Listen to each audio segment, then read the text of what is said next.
Berachot, chapter 3, page 20. אמר לרב פאפה לאביי, ראשונים דדרכיש לו ניסה, מה ישנה ראשונים דדרכיש לו ניסה, ומה ישנה ענן דלא מתרכיש לו ניסה. He asked a question, how come our generation is uncomparable to all those great miracles that happened in the past?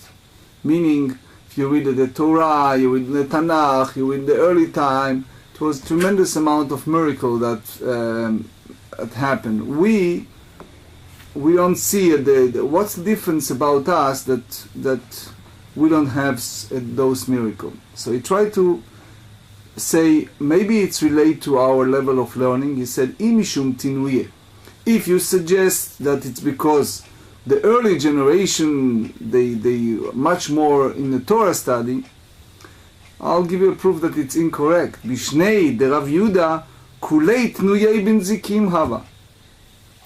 But in those years that Rav Yehuda was in charge, which was the tremendous amount of scholarship, they focused mainly in the Tractate Nezikim. Ve'anan kamatnitan shita sidrei. We study Daf Yomi, and it's all the whole six order of the Mishnah. V'chi hava matei Rav Yehuda beoktzin. Furthermore, if you talk about Rav Yehuda, so he's a tractate called Oktzin.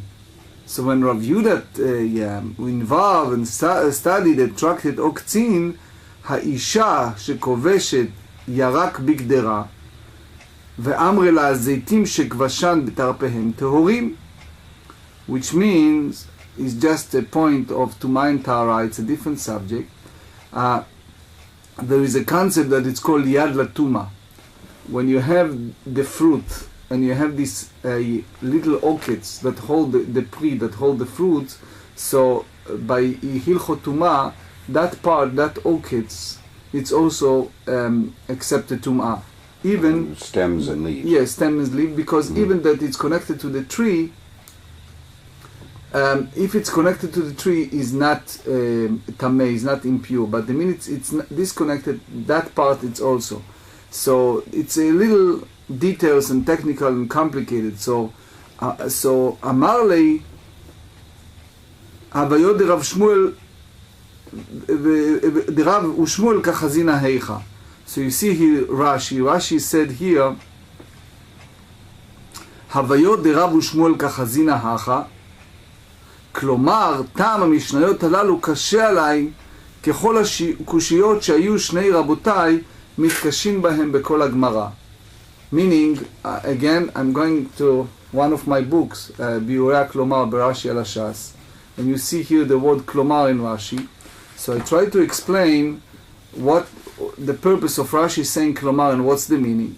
So basically, it looks like that it's kushiyot, it's a question between Rav Shmuel, and here you don't see kushiyot. So the big question is, how come the early generation have those miracles and we not? So he tried to bring it as an allegorical, which means the same ways that they ask in different sugyot, I'm asking in Oktzin. But the whole purpose here in Rashi tried to say that Rav Yehuda said that I'm not a mumche, I'm not expert in Oktzin. That's the point. So if he's not expert in Oktzin, how come in the past generation they bless with so many miracles and we are not? Ve'anan kamat nitan be'Oktzin leisar mitivata. And we are now, they study the Tractate Oktzin in he used the word 13. It's just a Talmudic way to say that it's so many different version, 13 different versions of the Mishnah. Rashi again explained that 13 ways to understand the Mishnah. So he said, "Ve'ilu Rav Yehuda ki hava shalif chad mesanei." Okay, when Rav Yehuda removed one shoe as a significant affliction, ate mitra. So the Gemarah said in Ta'anit 24. that Rav Yehuda was a giant scholar. And one time he walked in, I just give the abbreviation, and he walked in the street and he saw people playing with bread, and he was furious. So the Gemarah said, Natan enav, he put his eyes and it turned to be batzor, it turned to be a real lack of rain, and Eretz Israel without rain, it's like poverty. And the level of poverty was very, very heavy level of poverty. So they sent the shamash, the fellow that helped the Rav Yehuda, and he said, look, it's a poverty out there. Ate mitra, which means he took his shamash in the street, and he saw people like have big to do over a jar of date. So he said to his shamash, what is involved here? And he says, oh, don't you know that it's a great poverty? He says, oh, it's a great poverty, so we need to take off our shoes and we need to pray for rain. The minutes, the Gemarah said, the minutes he took off one shoe, right, boom, the rain will come immediately. And he said, ve'anan kam metzarina nafshin u'mitzvach katzavchinan veled mashgach ba. Look at us, we praying and praying and praying, and nothing, it looks like no one pay attention to us. So Abaye answered and he said, Amar lei, there is a difference. The difference between their generation and ours, he said, Kamai havu kamasri nafshayu akdushat Hashem, anan lo masrina nafshin akdushat Hashem. He said, you want to know the truth? The past generation, for the Hashem sanctity, like take for example the Piנחas in the Torah, and people in that level, so they did a lot of act of Kiddush Hashem, sanctification of name Hashem, without any personal thinking and other motivations, purely for the sake of Kiddushat Hashem, sanctify the name of God. We have all kind of thinking before we are creating any action. It can be political thinking, it can be personal motivation, etc. So that's I'll give you an example. So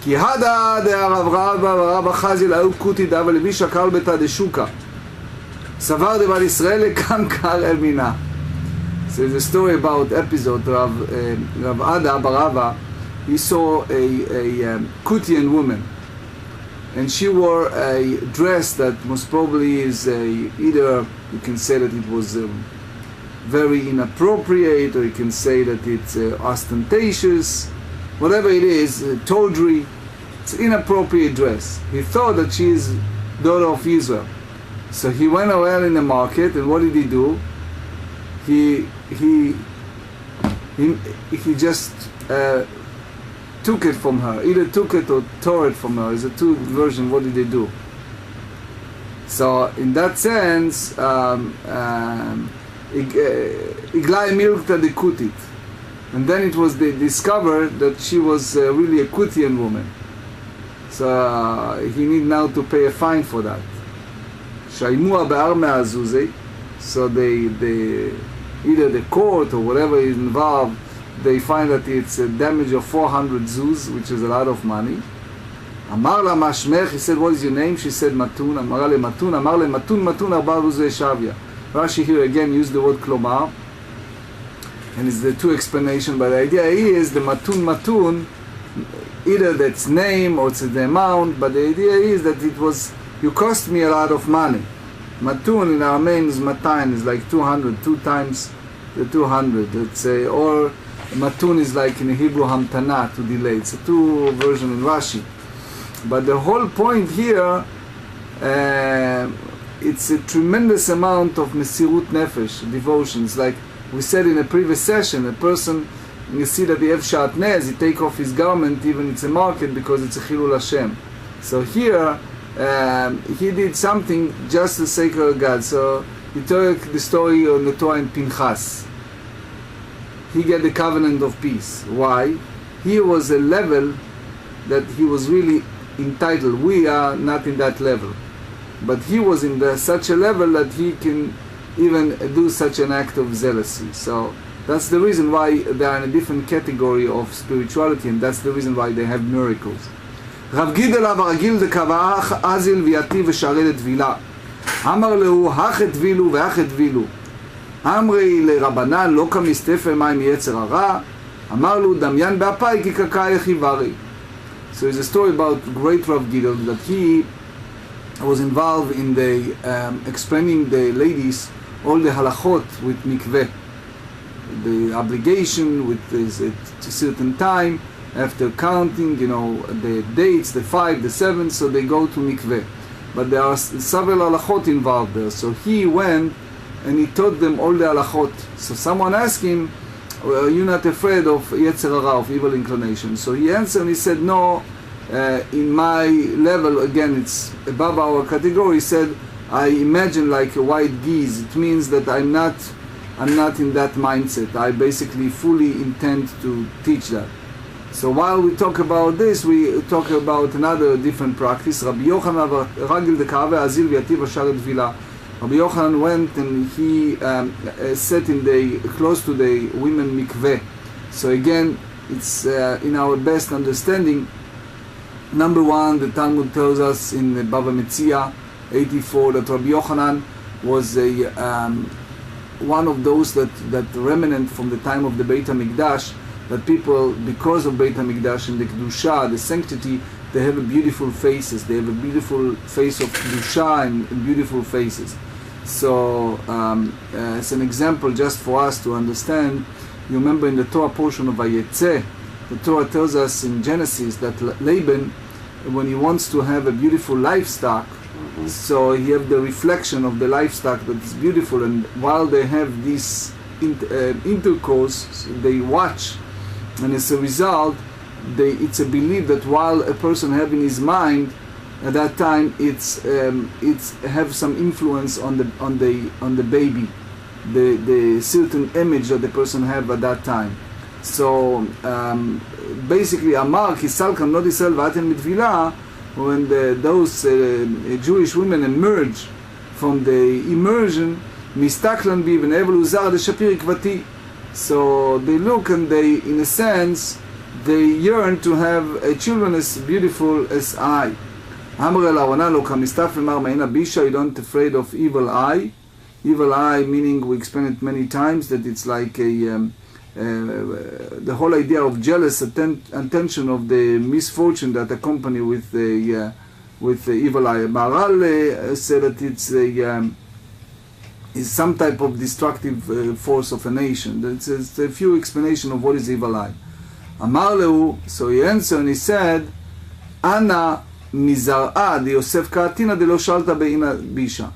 I am a descendant of Joseph, that he was in such a level of righteousness that it was a Potiphar's wife temptation, and etc., that he will overcome his evil inclination, that therefore there is evil eye has no power over him.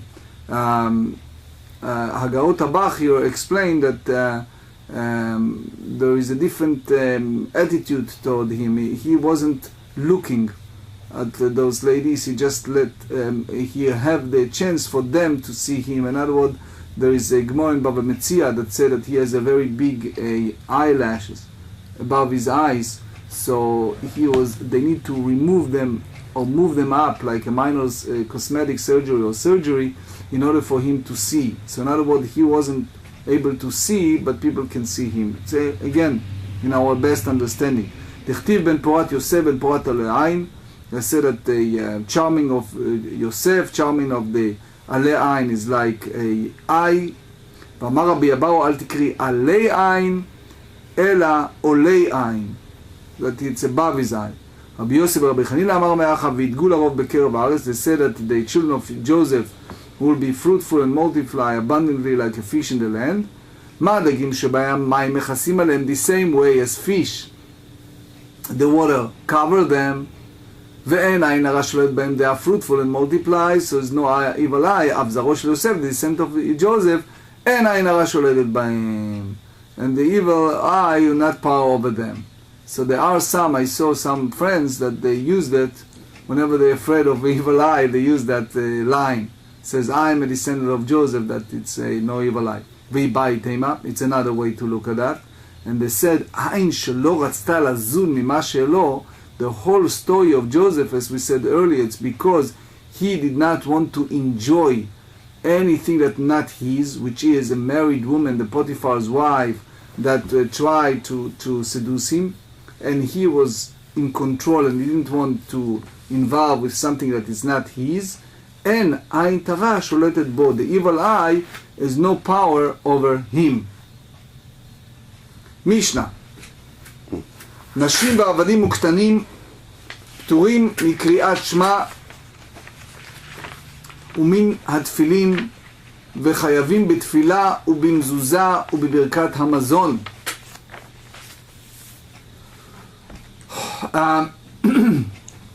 First and foremost, some words of introduction. The Torah tells us, "Ubeshochbecha ubekumecha." There is a concept that we call mitzvat aseh shazman grama. There is a certain mitzvot that depend upon a time.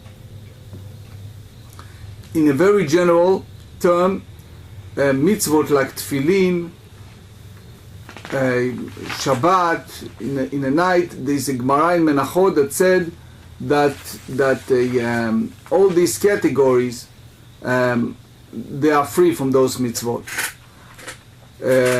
For example, tefillin, Rashi explains, Mishum destam katan eno yodea lishmo al gufo shelo yafiach bahem, which means a minor have issue to control himself, and since we have an issue of praying while there is a bad odor, a bad smell, so therefore a katan, a minor that below the bar mitzvah age, that cannot control himself, therefore we do not, if he's not keeping his body pure, clean, we not allow him to wear tefillin. So we talk about the balance. In one hand is called katan shehigia lechinuch. It's a minor that it's already in an age that you should educate him. On the other hand, he's not in an age that you can say that he be responsible to wear tefillin properly. The Gemarah said, Kriyat Shema pshita, mitzvat aseh she'azman grama hu, v'chol mitzvat aseh she'azman grama, nashim pturot. Kriyat Shema, it's obvious. Why? Because it's the reciting of Shema is a positive commandment, but it's all caused by a time, which means we have, remember we discussed it earlier, that is a time frame involved in Kriyat Shema. So therefore, women are exempt from all positive commandment. If they want, they can do, but as far as obligation, they don't have those obligations. We explained it many times that it's nothing to do with women's status or dignity. It's just obligation. They are so overwhelmed with responsibility at the house, with the children, with education, with so many things, we don't impose on them. So this is a mitzvat aseh that it's caused by time. Ma'u de tema, ho'il ve'it ba malchut shamayim. You may say that because women should be obligated to say Shema, because you declare that God is the kingship, that God is in charge. Kamash Melan, the Mishnah informs us that despite this importance of Shema, we even exempt. Again, they want to do it, they can do it. Uminat tefillin, they exempt, women are exempt from wearing tefillin. Pshita, why? Because again, tefillin is a commandment that's bound by time, and it's not applied to women. Again, I keep saying that it's not to say that women. There are some example in the Talmudic time that women wore tefillin, but as far as obligation, they are exempt from that. So, ma'u de teima will vit kashlim zuzah. You might say that since the mitzvah of wearing tefillin, it's compared to the mitzvah of having the mezuzah. Now, what about mezuzah? Woman has to have the mezuzah on the door. Kamash Melan, the Mishnah informs us that it's not the case. Women are exempt from wearing tefillin. So again, let's understand. As far as we discuss tefillin, So we talk about a minor. And we said a minor, if he reached the age of chinuch,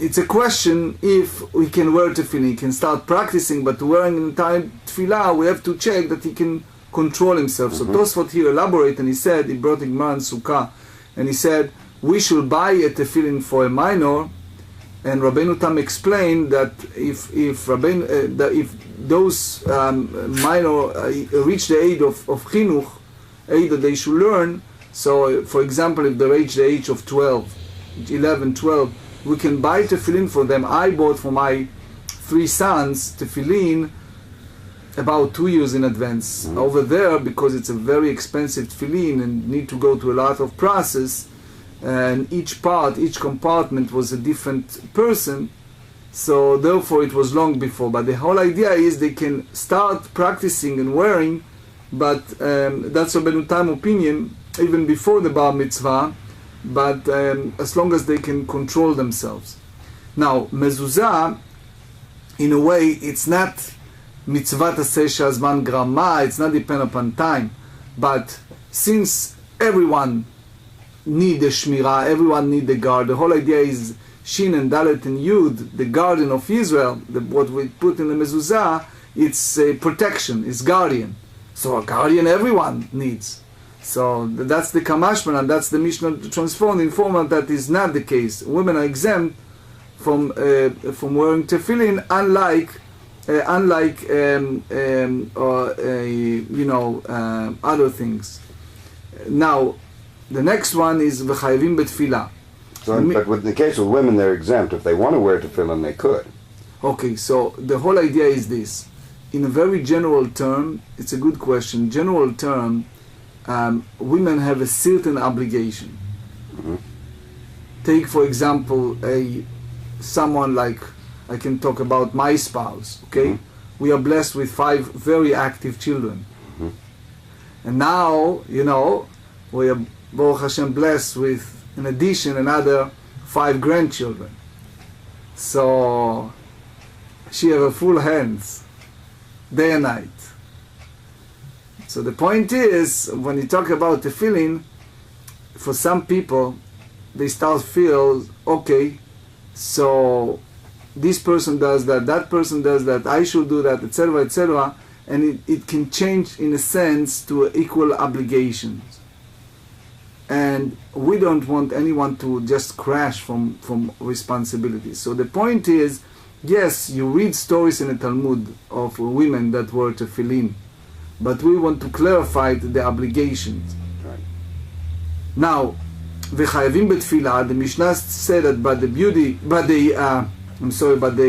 the women are obligated in prayer, in tefillah. Tefillah basically applied to Shmoneh Esrei. So what's the reason? They said derachamei ninhu. So what is the idea of derachamei ninhu? So they said, who doesn't need a rachamim? Who doesn't need a compassion? Women need the same as men. They need a God mercy. Ma'u de tema. You might say, u'il v'chtiv ba, because it's written in the prayer, erev v'avoker v'tzoraim asicha ve'ehene. There is it's written in that pasuk in Psalm 55, evening, morning, and afternoon. That's basically the time of evening, arvit, shacharit, mincha. So you think that kemitzvat aseh shazman gramadami, that it's considering as mitzvat aseh that caused by time, kamash melan. So therefore the Mishnah inform us that they are obligated in prayer, right? So again, it's a big question. What does that mean? And it's we later, if time allow, we go to all details about what exactly women are obligated or not by practical halacha. Ubimzuzah, and obligated to have a mezuzah. Pshita. Why it's pshita? Because it's obvious that the positive commandment, right, and it's not bound by time. It's not mitzvah zeh shazman grama. Ma'u de teima, you might have said, ho'il ve'itkash leTalmud Torah, because mezuzah is compared to study of Torah, so since we said that woman is not obligation, so therefore you say that the Torah said, "Velibadetem otam," you should teach them, "Et bneichem," you son, ledaber bam, etc., etc., uchtavtam al mezot betecha v'sarecha. So they said the same way that the women are exempt from study Torah, so they also exempt from mezuzah. So kamash melan, the Mishnah therefore inform us that this is not the case, that women indeed obligated to have mezuzot on the door. Okay? Uberkat Amazon, another point in the Mishnah, the grace after meal. Pshita, it's obvious that they are not bound on time. Mao the tema. You might have say, what? Ho'il vekatav, because the Torah said in the book of Shmot, remember after the story of manna, Beted Hashem lachem ba'erev basar le'echol ve'lechem b'boker lizboah. When Hashem gives you a meat to eat and bread to satiate you in the morning, so since they said that this idea of ve'achalta ve'savarta uverachta, you shall eat, sustain, and you bless your Lord your God, so therefore is deoraita, is from the Torah, and they are obligated. Kemitzvat aseh shazman gramadami, that Birkat Hamazon is like a positive commandment that goes by time. Kamash Melan, that the blessing is no such a style. Women are obligated to recite them. Again, I'm planning later to go to all the details over what they're obligated and what not, what's the right and what's the Rabbanan. In Mitzvah Hashem, at the end of the Shiur, we're planning to do it. Amar Ravada Barava, Nashim Chayavot Bekidush Hayom. So the Shabbat and the Kiddush and Shabbat morning. Here, basically, when you use the word the Shabbat day, it's the Friday night Kiddush, but most of the poskim hold that the Chiyuv it's applied to both the Friday night and Saturday morning. But that Chiyuv is the Oraita, it's from the Torah. So they said, Amai, why do you say it? Mitzvah shazman gramau. It's a positive commandment that it's depend upon the time. וכל מצוות עשה שהזמן גרמה, נשים פטורות. And any general rule that women, or it's positive commandment caused by time, what we said, that they are free. Amar Rabbi answered the two answers. One, he said, midirabanan. Right? He said that Ravada Barava meant that they exempt because under the idea of it's a Torah law, but they obligate from the rabbinic law. So either you said that it's in a sense a Torah law, or you said that it's mitzvah shazman grama, and we are obligated them from the rabbinics. How? Amar le Rava v'ad var Torah kamar. Rava asking Abaye two questions. Question number one, that they said by the Torah law, right? He Ravada Barava explicitly, very clearly said that it's obligated by Torah law. ועוד כל מצוות עשה נחייבינו מרבנן. All these positive commandment we should make it as a rabbinic commandment. So there's no distinguish between Kiddush and any other time that is a positive commandment. So why? So let's think together. Amar Rava explained to us. The Torah tells us in the Aseret HaDibrot, in the Ten Commandments, regarding to mitzvah of Shabbat twice. אמר לך זכור ושמור, כל שאינו בשמירה ישנו בזכירה, והעננה שאול ויתנו בשמירה יתנו בזכירה. So the Torah tells us twice. One is a Parshat Yitro. The Torah said, remember the Shabbat, to sanctify it. That is what is the fourth commandment, right? Of the 10. Then in the Parshat Vayitchanan, in the book of Deuteronomy, the Torah said, Shamor, safeguard the Shabbat. Why they change? So they said, whoever is in Misha Yeshno B'Shmirat Shabbat, whoever is in the Shmirat Shabbat, because the Torah said a negative commandment, Lo Taseh Kol Melacha, you shall not do any work. Yeshno Gam Ken B'Mitzvah Aseh Shel Zachor, it's also obligated in the positive commandment of remember the Shabbat. How you remember the Shabbat? By the wine, by the Kiddush. So you have to have the obligation by remembering, by saying the Kiddush. אמר לרבינה לרבה, נשים בברכת המזון דאורייתא או דרבנן. Now he asks a question regarding to Nashim in grace after meal. Is that a requirement by Torah law or by rabbinic? The mind of Kamina, what's the difference? He said, La'apuk rabim edei chovatam. If women are eating together with men, and they can do the obligation reciting grace after meal on their behalf. So let's see a little bit Rashi and Tosefot here because it's important. Rashi said, Dichti ve'achalta ve'savata. The Torah says you shall eat and sustain. Ve'hava le'mitzvah daseh shel hazman grama. This is a mitzvah daseh that is not caused by time. Or the Rabbanan. Maybe you said it's a rabbinic. Why? Dichtiv al haaretz hatova asher natan lach, because the land that God gave you. V'haaretz lo nitna lenekevot litchalek. This is a very important distinction, because when you say that you shall eat and sustain, it's one thing, but when you send because of the land, that sense the land, if you look carefully, you see that there is a two definition. One is called chelek, and one is called nachala. Chelek meaning portion, nachala meaning inheritance.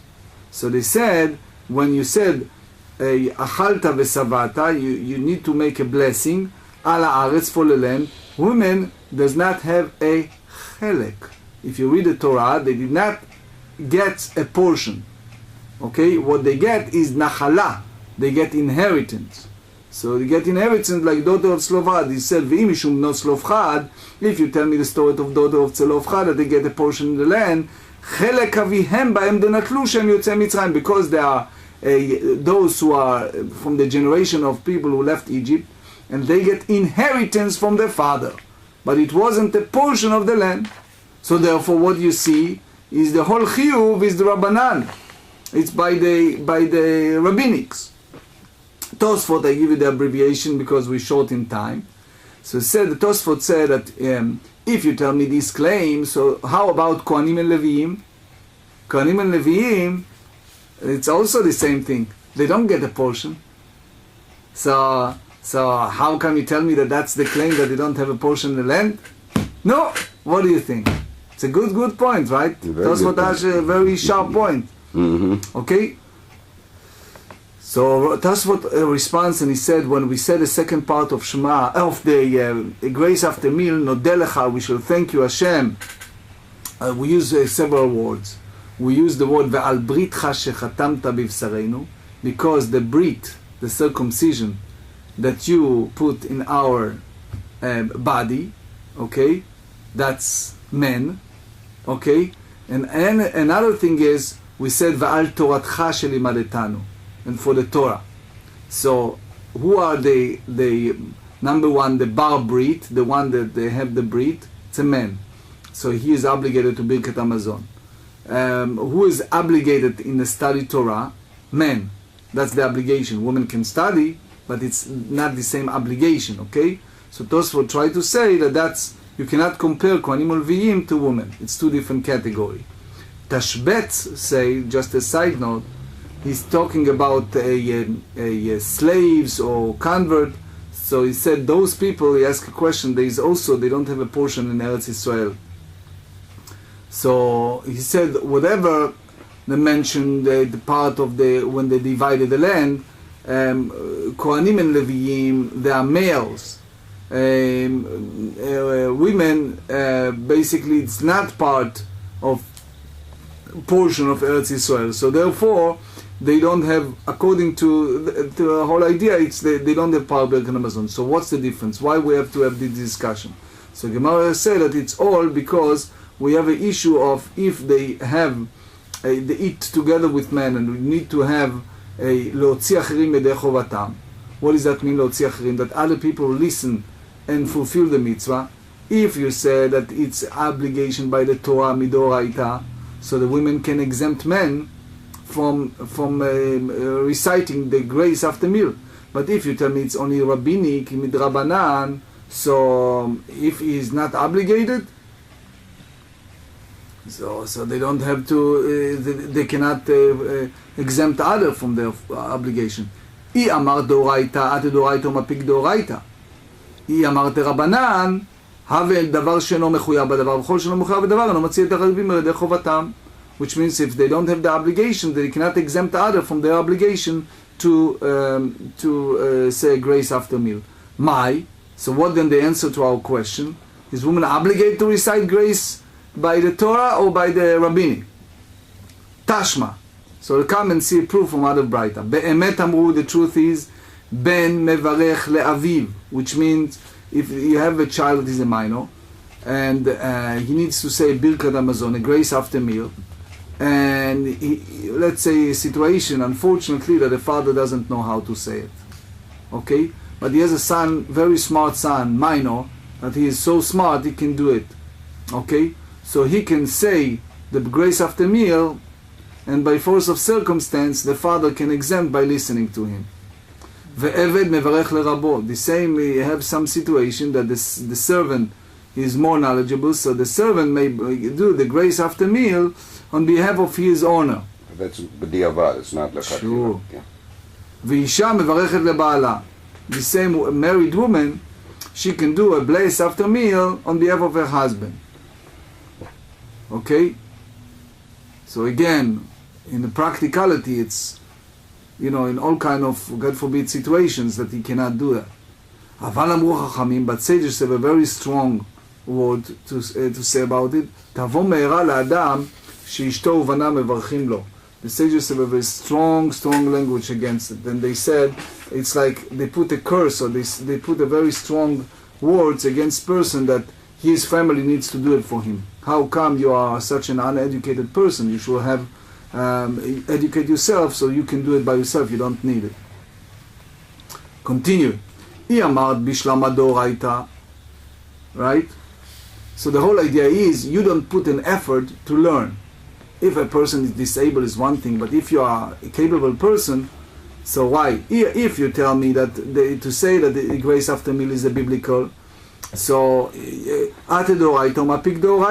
so then the recital of blessing after meal, it's a biblical, and and then it's coming to the charging of the obligation that who's obligated likewise in the biblical, which means if you tell me that the Torah, so somebody else who is obligated by the Torah can exempt someone else.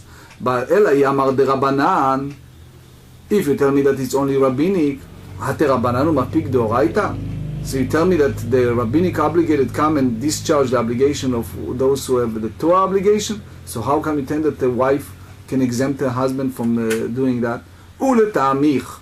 But even according to your own reasoning, Katan bar chiyuvahu, you say that he is in the age of chinuch, in the age of education, so he bar chiyuv, he is knowledgeable. So if he is knowledgeable, so what's the whole point? He doesn't have an obligation from the Torah. He's just an obligation that he needs to teach. So he said, Ela achab ma'askinan. Whether what's the Braita really does allow even a minor to do a blessing for his father, right? What's the situation? Kegon she'achal shi'ura derabanan. If the father or the master, the owner, or the husband, he ate a small amount of food, that it's only a rabbinic obligation. So we don't know for sure at this point if he ate kezait or kebeitza, he motzi, he's not motzi, exempt or not exempt. It's not clear. So they said the ate rabbanan umafik de rabbanan, which means the rabbinic obligation can come and discharge another rabbinic obligation. So let's understand this. Several things.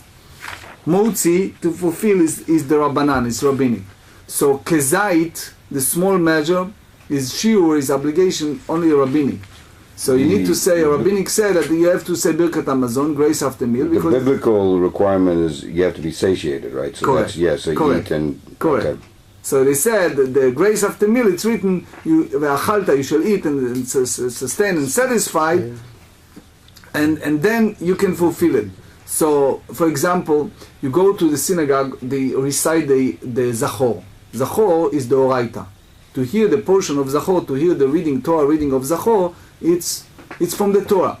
What happened to us? We go to the synagogue, there is a Torah reader, and we have to have full attention, right? And that reader is reading for us the Parshat Zachor, and it's called in Halacha Shomea Keoneh, because I'm hearing is like I'm reciting it. So somebody else does that, and I'm listening. It's a side note. You should know that the Zohar said that the chiyuv is 10 zaytim, 10 times to satiate, to say the blessing is a 10 times zayt. Anyway, so the whole idea here is that we say that if he ate a certain measure, he needs to make the blessing. So I just want to finish before the Mishnah, and then I want to go to some details of practical halachot when it's come to this. Darash Rav Avira, Zimnin amar la mishmei de Rabbi Ami, v'Zimnin amre la mishmei de Rabbi Asi. So it depends who said it from whom, but it's a very fascinating thought. He said, Amru malachi hasharet lifnei HaKadosh Baruch Hu, the ministering angels said before God, ריבונו של עולם, Master of the universe, כתוב בתורתך אשר לא יישא פנים ולא ייקח שוחד. The Torah said that God is not a God that in Deuteronomy they say that he is not taking any bribe and not favor from anyone. ולא אתה נושא פנים לישראל, but you show a favor to Jewish people. How come? דכתיב יישא השם פניו אליך. The Torah said that may God show you a favor. So that look like a contradiction from one place to another. So in our language, God replied and he said to them, אמר להם, וכי לא אשא פנים לישראל? Can I not show a favor to Israel? Because כתבתי להם בתורה, it's written in the Torah, ואכלת ושבעת וברכת השם אלוקיך. You shall eat and sustain and bless you Lord your God. והם מדקדקים על עצמם כזית ועד כביצה. And they are so strict on themselves that they require themselves to say ברכת המזון, even in small size of even olive or salted egg.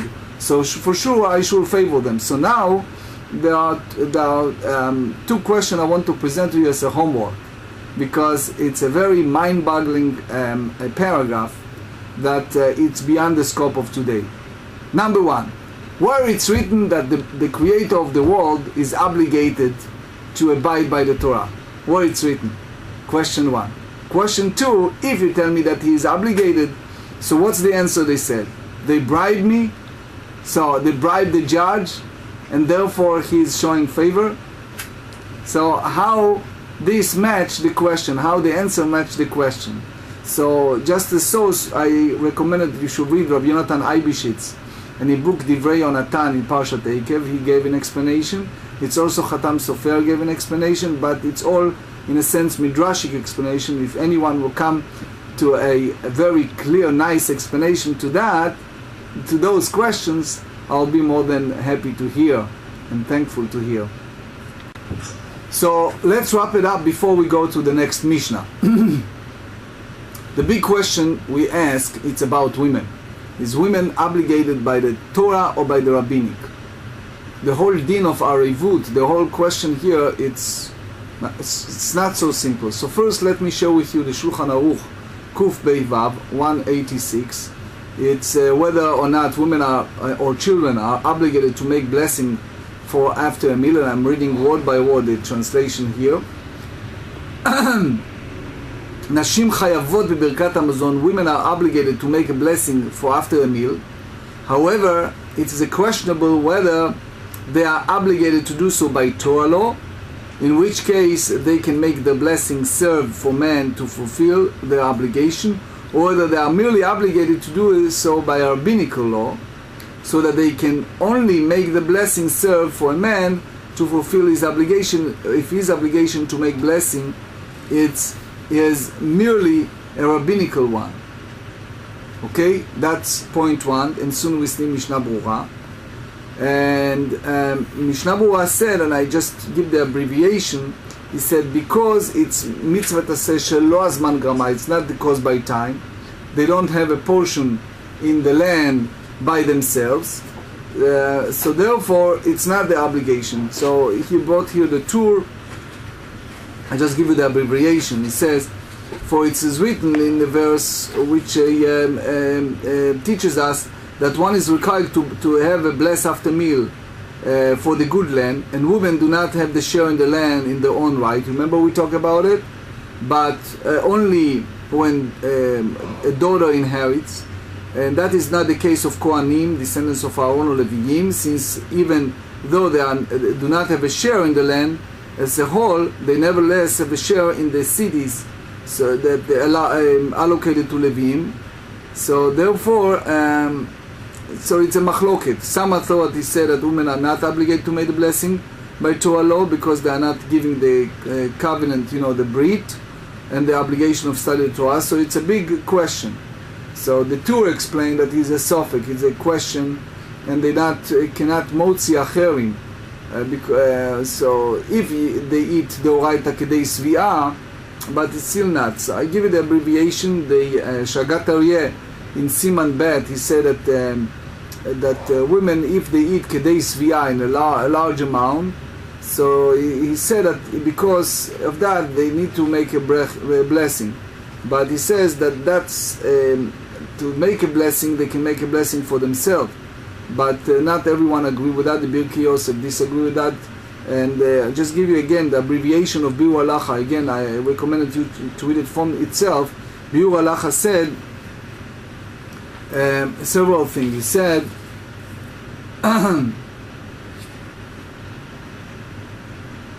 so he bring the machloket. Ayen b'Mishnah Brura l'isha shemistapeket in bercha. So if a woman is not sure if she make a blessing or not. So they have them, Rambam, Rosh, Maor, Yaz, they bring a list that said that Birkat Hamazon Safeku, that is a debate if they doraita. So he said, V'yesh Rabbe Migdolei HaRishonim, that it's many of the great sages that asking if it's the doraita or the Rabbanan. It's a big debate. He brought the Shar Ephraim, and most of the poskim did not bring a clear answer to that. Baal Halachot Dolot say that is the Oraita. It's a question. The Mishnah Brura said it's a rabbinic. What is the Shus V'ah? So that in general, we say that it's a machloket. It's a big question if they're obligated by the rabbinic or by the Torah. But that's the source of all question. Since you're not sure if they're rabbinic or by the Torah, then how they'll be able to exempt somebody else if they're not obligated by either way. Mishnah tells us, בעל קרי מהרהר בליבו ואינו מברך לא לפניה ולא לאחריה. Someone who's בעל קרי, who is a discharge, so is the issue if he can make the prayer, the Shema, a prayer. So they said that he can put it in his heart, thinking about it, but he cannot. But even in his heart, he needs not to say the blessing, not before, lo lefanea v'lo la'acharea, not the blessing before the Shema, and not the blessing after Shema. Ve'al hamazon, but regarding to food, mevarech la'acharea, he say the grace of the meal, ve'no mevarech lefanea. He not make the blessing preceding the meal, right? Several points. Moshe kibel Torah miSinai. Moses received the Torah from Sinai. So the halacha leMoshe miSinai, that someone who's Baal Keri, someone who have a discharge, he doesn't need to duck himself in the mikveh. That's halacha leMoshe miSinai. Now the question is, if he wants to eat teruma or kodoshim, if he wants to eat something in the Beit HaMikdash, so then he have to duck himself in the mikveh. Two examples. If, for example, he touch a sheretz, he touch a dead animal, so that's, he needs to wait to Arev Shemesh, to the time of the night, sunset. But that's exactly what we said in the first Mishnah, in Berachot. We said about prayer, if someone is Baal Keri, he's just duck himself in the mikveh, and right away he is pure. So, Me'ikar Adin, the basic halacha, when it's come to tefillah, it's not relevant. Okay, he doesn't. In nowadays, for example, he can study Torah because most of the poskim hold that when you wake up in the morning, you wash your hands, you go to the bathroom, you wash your hands before the prayer. It's like you tovel in the mikveh in that sense. But the Gemarah said in Bava Kama in the second perek, that was Ezra. If you remember, we talked about the second Beit HaMikdash and the group that came in with Ezra. So Ezra put a special takana, a special decree that the person who have a discharge, he needs to tovel, he needs to duck himself in a mikveh, and he said that it's forbidden to study Torah and pray if a person have a discharge. So the Mishnah now speaks about the Zman Kriyat Shema. If someone have a discharge and he need to say Shema, and he is not sure if he will have enough time to go to the mikveh or not, so the big question is, even hirhur, even thinking about Kriyat Shema, since Kriyat Shema, saying Shema is the Oraita, is from the Torah, and the Berachot is the Rabbanan. So we mentioned earlier that the Mishnah Berurah said in the Siman Samech Bet in 62 Seif Dalet, the Mishnah Berurah said that even he think Yiten Hashem l'sachar kolshu, that God will give him some reward for even thinking about it. But just a side note, I remember a story about the great Rabbi Moshe Feinstein, the great posek, that he was in the middle of Shmoneh Esrei, and somebody came to him and says it's a critical question, and he was at the middle of the Shmoneh Esrei and he didn't move. Even people said it's a critical. So here we talk about the din of Baal Keri. Since Kriyat Shema is the Oraita and Berachot is the Rabbanan, is rabbinic, so they said that he is not meharher afterward. And just a side note, we want to say that the students of Rabbi Yonah said that after the meal is the Oraita. So Rabbi Yehuda said here, that to recite the blessing, follow the meal, so he recite the preceding the meal. However, Rabbi Yehuda said, he recite the blessing both before the Shema and follow the Shema and the meal, both blessings. So now the Gemarah involved with discussion what exactly involved here, because if you tell me hirhur, if a person thinking is like dibur, is the same as speaking, so it's a big discussion. Zot omeret hirhur kedibur nami. This gal galadach lam v'dibur nami lama me'arher. If you tell me that you need to say it in his mouth, so why a person should do it b'di'evet? Which means, if you tell me that the Baal Keri allow to recite, right, that he needs to say it in his ear, and that's the din. Rashi said, "Kede'ashkechan beSinai," right? It said, "Ela ma'iru kedibur dam yotzi b'sfatav kede'ashkechan beSinai," which means in Sinai it said here that the Moshe Rabbeinu asked the people to distance. She'ifrishon me'isha dechtiv al tigshu el isha. The time before receiving the Torah, he asked the men to distance themselves, right? From so now, if someone is a Baal Keri, so he needs to duck himself, right? Women, they have the issue of Tuma and Tahara for 3 days, and as soon they're about to receive the Torah, Baal Keri cannot receive the Torah, right? So that's basically the source of Takanat Ezra. That's why Ezra put this source. That's what Rashi said.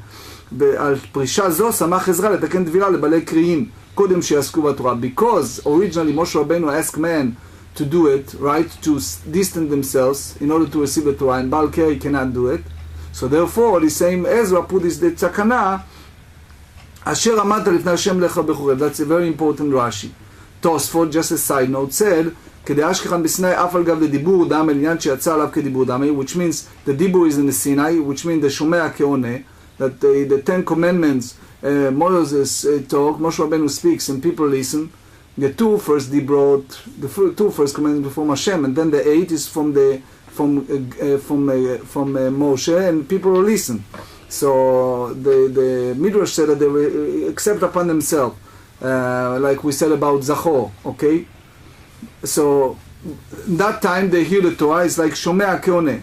Now Ezra put as the takana.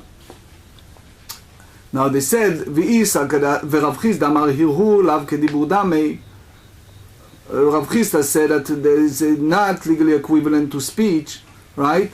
This agradach hirhu kedibur damei yotzi b'sfatav. You should put it outside in his mouth. The Mishnah Berurah said that that's halacha. That's the Tosefta said at the end of the Amud, the page.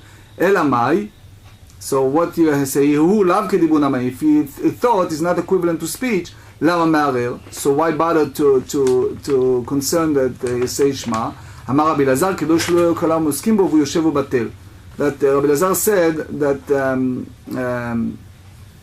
that everybody said it and he is just sit idle and do nothing.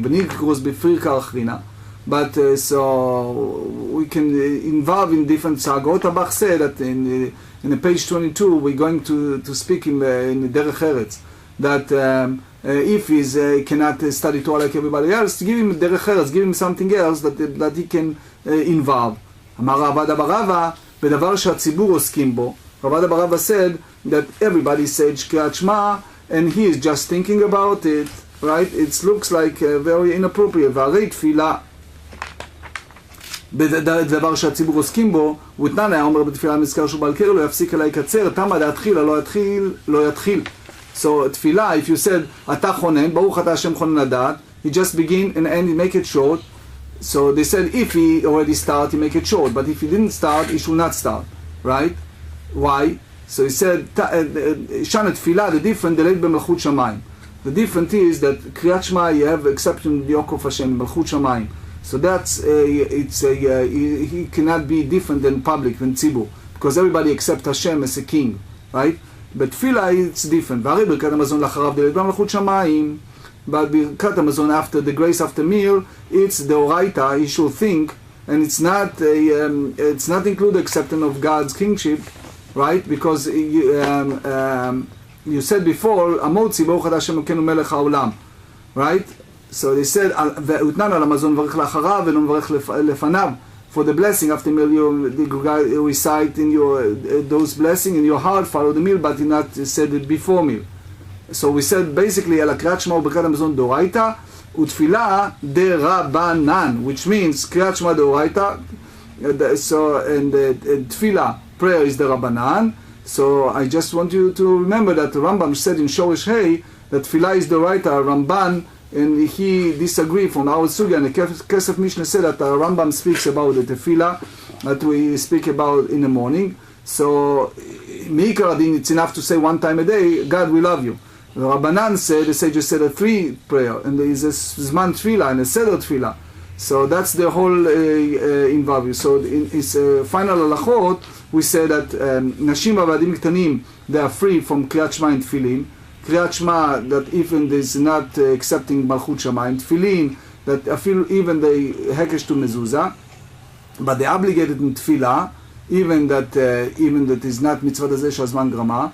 Mezuzah, even that they make a hekesh to Talmud Torah. And Birkat Hamazon, there's several chidushim. Number one, that it's not azman grama. Haaretz, the land, is not for the female. But with all of that said, that the big question is that when it's come to exempt men, that's a different story. But in general, they are obligated, and I highly recommend to read the Rashi here, the long Rashi. Didn't have a time to do it in Kaf Aleph Amud Aleph.